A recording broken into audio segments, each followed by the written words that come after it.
hopefully very soon.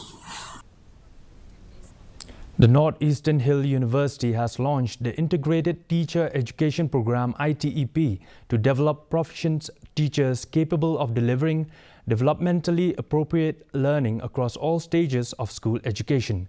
Cabinet Minister A.L. Heck, the chief guest at the induction program for the BA, BEd and BSc students for the 2024-25 academic year, praised the initiative, which is supported by the Ministry of Education.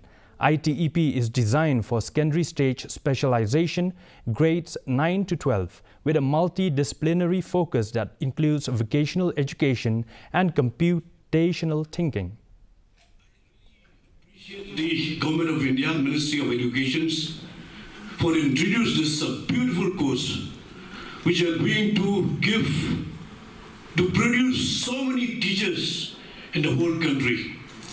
I was told that in the whole country, 64 institutions have already granted this permissions, and also one of them is Nehu.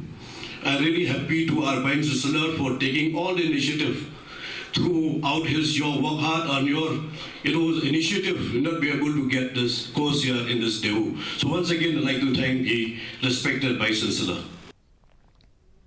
The Khasi